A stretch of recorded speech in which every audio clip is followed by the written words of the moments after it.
Tonight is fashion's biggest night with the Met Gala just hours away. This year's theme is costume art with a dress code of fashion is art for the A-list guests. The annual fundraiser is no stranger to controversy, and tonight's sponsors have already inspired calls for a boycott.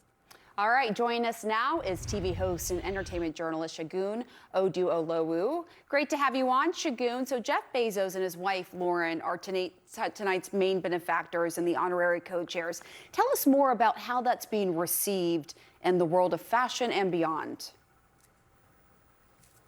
Yeah, thank you for having me. It is the Met Gala delivered to you by Amazon, and it is not going over well. There are posters in and around New York and by the museum themselves asking people to boycott the Met Gala by Bezos. And this is coming on the heels of Lauren and Jeff putting up close to $20 million.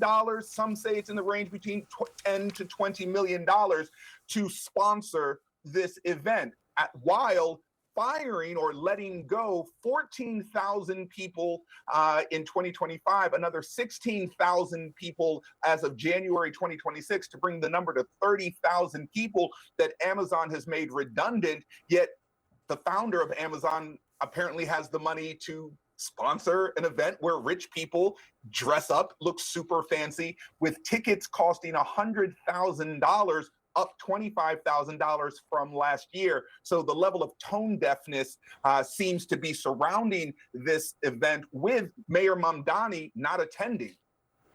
Yeah, $100,000. That is a hefty price there, right? And this event follows the release of The Devil Wears Prada 2, which is bringing in big bucks at the box office.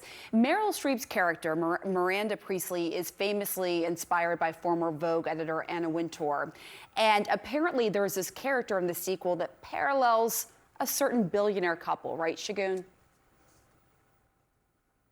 Yes, there is, and that certain billionaire couple we are seeing represented, art imitating life. And I know I dropped a lot of numbers, but our viewers need to understand fashion and finance go hand in hand. The Devil Wears Prada has posted about $230 million at the box office worldwide, over $75 million stateside alone. So this world of fashion and beauty and finance, as they say in the movie, kind of governs everything we do. The suits, the blouses, everything we wear, it is living art. I understand the idea of the Met Gala, but the price tag is such a hefty one that I understand why people are giving a little pushback with what's going on, with what's going along in the world right now.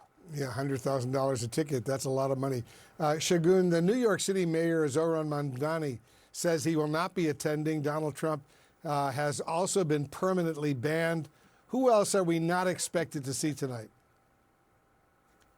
Well, you won't see Jennifer Aniston or the cast of Friends. You probably won't see any of the members of One Direction. Donald Trump has been permanently banned, as you mentioned, and the idea of talking politics at the event is something that Anna Wintour prohibits. But the co-chairs this year, and Nicole Kidman, Beyonce, and Serena Williams, kind of opens up for a lot of who will be there. I think you'll see some of the usual suspects gracing the red carpet, the Rihannas, the Zendayas, the people that have made it such a coming out party for intense and incredible.